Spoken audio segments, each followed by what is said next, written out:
Here's everything that happened while we were on the clock. The U.S. military could be at risk for several years due to shortages of key weapons following the war of aggression against Iran, according to a new analysis. A report from the Center for Strategic and International Studies shared with the Associated Press says it will take at least 3 years to rebuild supplies of Tomahawk missiles, Patriot interceptors, and THAAD interceptors used heavily during the war of aggression.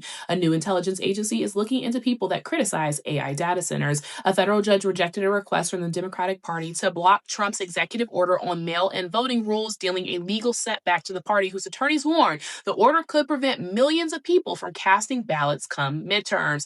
Florida environmentalists are alleging in a new lawsuit that Alligator Alcatraz could release hundreds of tons of dangerous gases. The Department of Justice has opened a criminal investigation into a nonprofit funded by billionaire Reid Hoffman that helped pay for author E. Jean Carroll's civil lawsuit against the guy in the White House, according to an AP source. Now, remember, E. Jean Carroll, she won her civil suit, and they're still fighting her on it. Homeland Security Secretary Markwayne Mullin intensified his threats on Thursday to reassign CBP agents who normally process international travelers at Newark Liberty International Airport, and he wants to move them instead to help control the righteous protests outside of Delaney Hall Detention Center in New Jersey.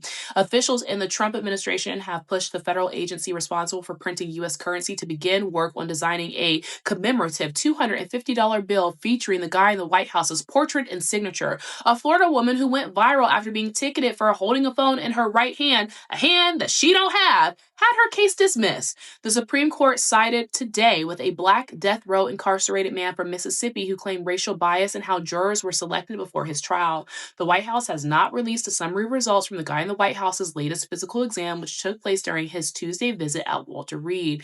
The Bahamian government has approved a request for a U.S. Coast Guard dive team to search for Lynette Hooker. And that's everything that happened while we were on the clock.